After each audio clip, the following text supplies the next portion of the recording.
I'm Propane Pete, and this is going to be my new tiny garage. We've recently downsized from a large family home to this little duplex, little 2-bedroom duplex. This is our neighbour next door. She's a good friend, which works out very well. But I'm a mechanic and I need to work on cars, and this is all I've got. So let's see how we're going to do this.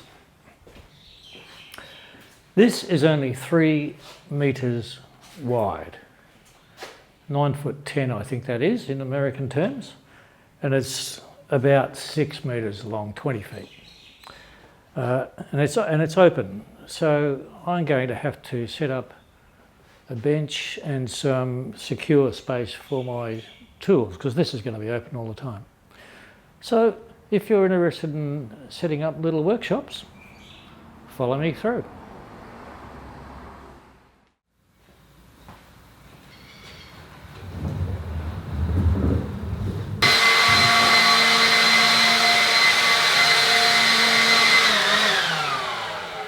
Leaf blowers are really handy things, and now that everything has been taken out, you can see that this is a very small space. So it's going to be a tiny workshop.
Oh dear.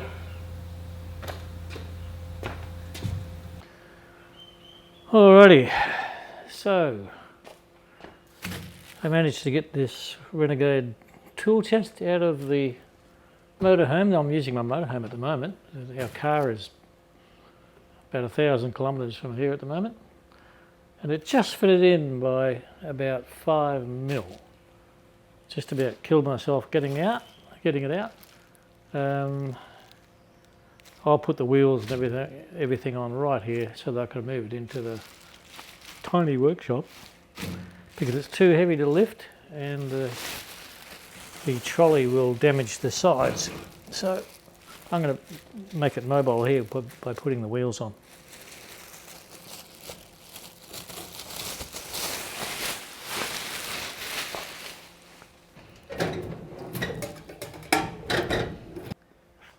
I'm pretty happy with this.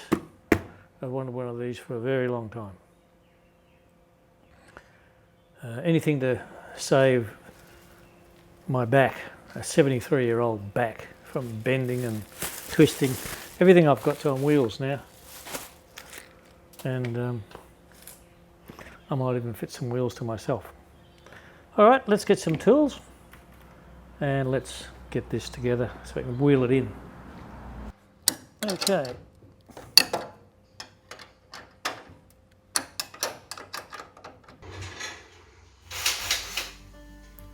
It was at this early stage that I decided to fit my new bench light so I could see what I was doing.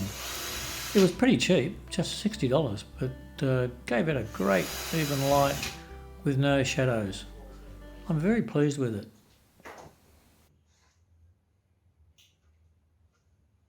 There we go. Okay, the lock-up cabinet is in, the mobile tool trolley is in, so let's bring in the wood that was delivered yesterday from good old Bunnings and get started on building the workbench for this tiny workshop.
I'm a motor mechanic, not a cabinet maker or a carpenter or a builder. I'm used to steel, not wood.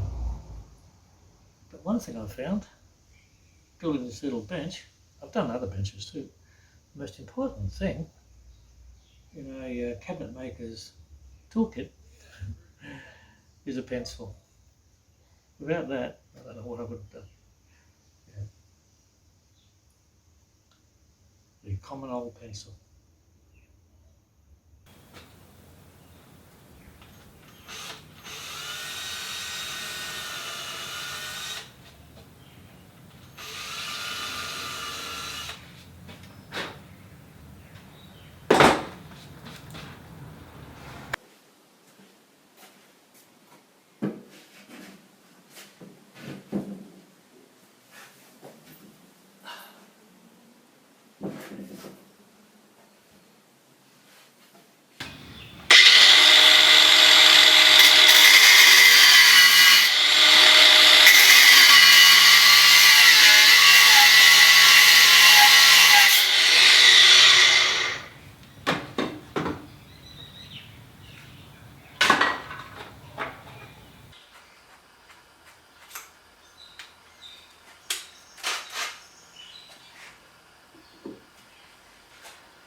Well, that is going nowhere.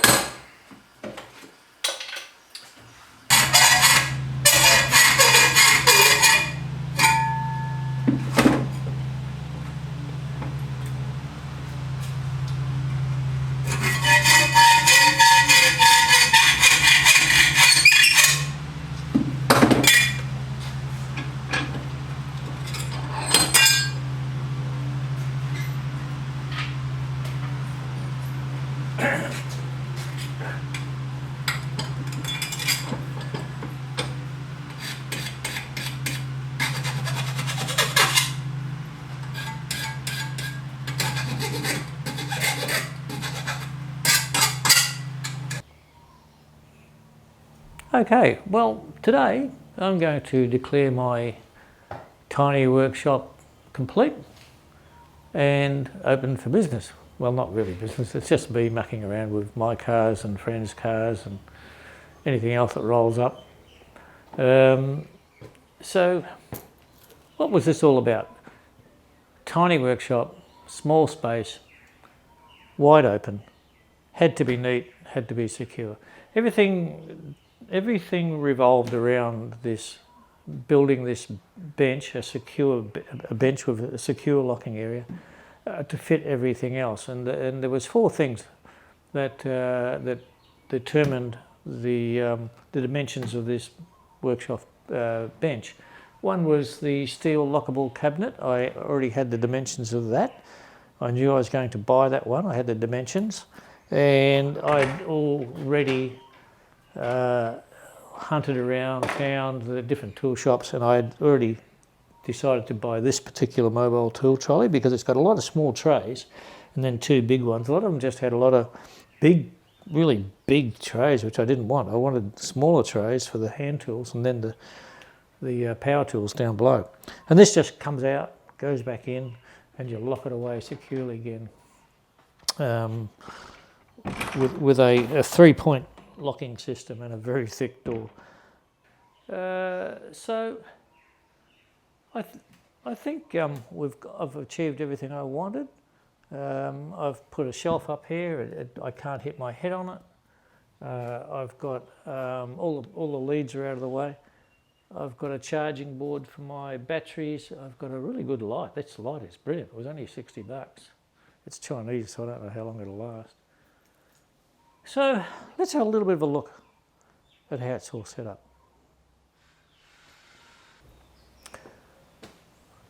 The big consideration when designing this bench and choosing how it works was the mobile tool trolley.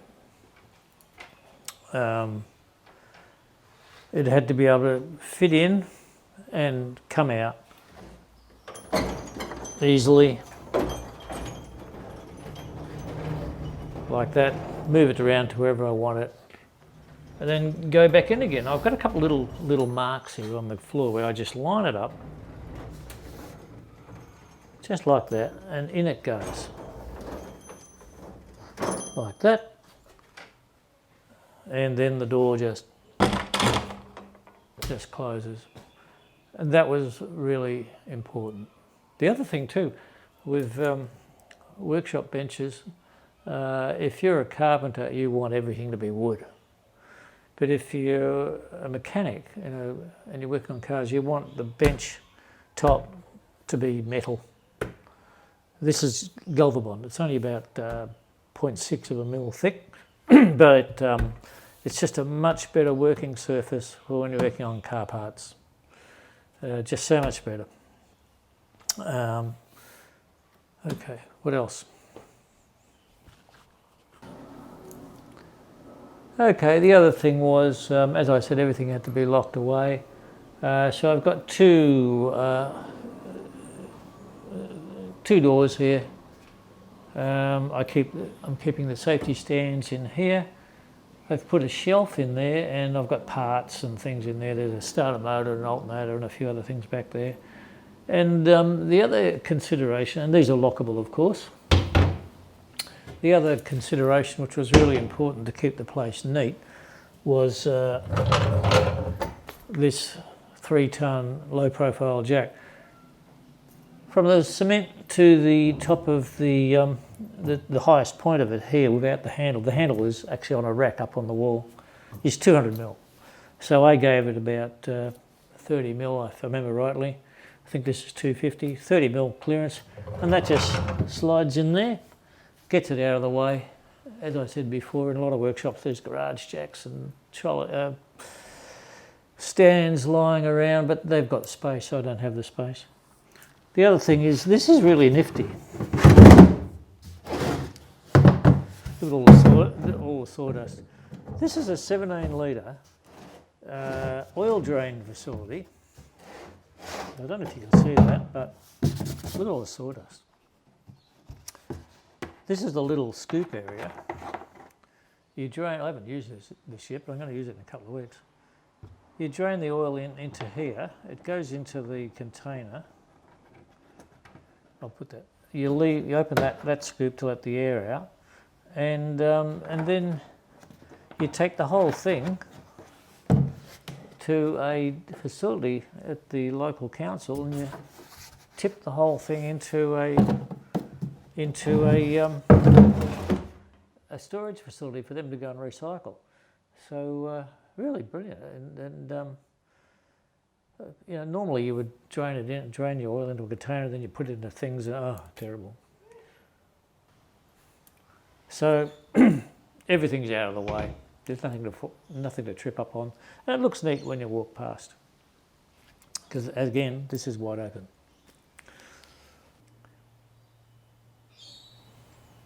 Bench vise. Really important to have a good, solid bench vise. I got this quite cheap, $95. It's actually not ideal. I could have done better, I think, but it'll be fine for what I want to do. And it's securely attached to the bench top, and the whole bench actually is all dynaboled to the wall, so it's really solid. When you're hitting things, not that you want to hit things too much, but when you're hitting things and trying to get things to move in a bench vise, you don't want things bouncing around, because all your energy goes into the bounce rather than into your workpiece. Yeah. A couple of soft jaws, just 2 pieces of aluminium for a bit of scrap I had here, just to secure parts or something that's a little bit delicate.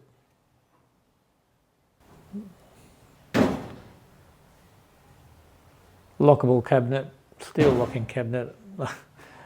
It's just a dog's breakfast in there, but I'll open it anyway. I mean, I've just thrown everything in. I haven't cleaned it out or done anything yet, but you'll need something like this. What else? That was the oil drain I was talking to you about before.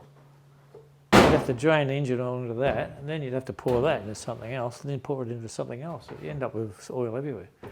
I much prefer that idea that I showed you before. Wooden blocks. Always. Wooden blocks. You'll always use them in a garage. Okay, so let's have a look. I've got 6 shallow drawers and 2 really big ones. So let's have a look what's in the top drawer. Okay, we've got a range of sort of loose spanners there. We've got a mirror. We've got a magnetic pickup tool.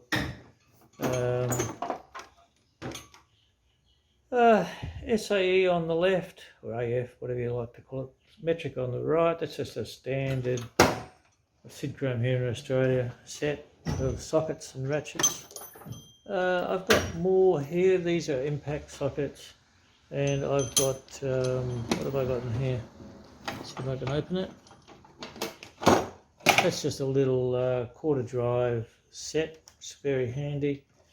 We've got, what have we got? We've got hex, we've got the T series, and we've got the multi-splines here.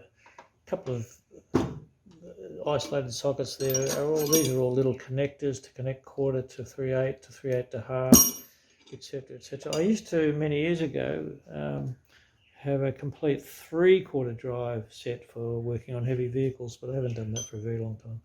Some isolated sockets, power bars, etc., universal joints, just a couple of ratchets, various sizes. What have we got here? A new hammer actually, hex keys and T series. Some pliers, circuit pliers. These are very old. Some old mouldy grips. I've got to replace these vice grips and mouldy grips. They need to be renewed. I bought some picks the other day, very handy, and I also bought, these are all on special, these little combination foldable little spanners. They're very handy. I think this is, yes, new screwdriver set. That all came on special.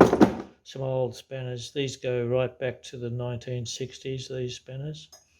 A few bits and pieces. Yeah, multimeter. Oh, that's my Volkswagen timing belt kit. Scanner, little 12-volt iron. Verniers. I've lost my micrometer. I've got to find another micrometer. I'm not going to open that because look, that's just carpentry. That's all coming out, and there'll be power tools going in there. And down here, I've got torque wrenches. Hang on, I'll show you those a little bit better. Okay, I've got an assortment here. I've got some. It's just some 3/8 and quarter drive. Oh no, 3/8. Yes, 3/8 and quarter drive power tools here. Come in very handy. 90-degree one and an impact. I've got a couple of those. I'm not showing. A small torque wrench for very low torques, and I've got another torque wrench that goes, what's it go up to? About 220 Newton meters or so. So yeah, that one gets used quite a bit. And down in here, this is very handy. This is a piston wind-back toolkit for cars that use the rear hydraulic brakes as a handbrake rather than cable-operated brakes. Very handy. Well, that's pretty well about it. Okay, that helicopter is gone. So where was I? Right. Yes, today is the day I declare that this little space is no longer a joinery, a carpentry workshop. As of now, it is now a tiny workshop for working on cars. So in fact, in 3 hours, actually 2.5 hours, I've got some parts arriving. Hopefully they'll arrive to a timing belt kit to replace the timing belt, water pump, idle pulleys, tensioner, etc. on a Mark V Golf BKD motor, 2-litre diesel motor. It's sitting there, long overdue. So that's going to be my first job in here. And I might actually video that. Tricky little job actually. So I might actually video that, and we'll see how the functionality of the tiny workshop goes. So yeah, so if you're still interested in tiny workshops, just keep following me through.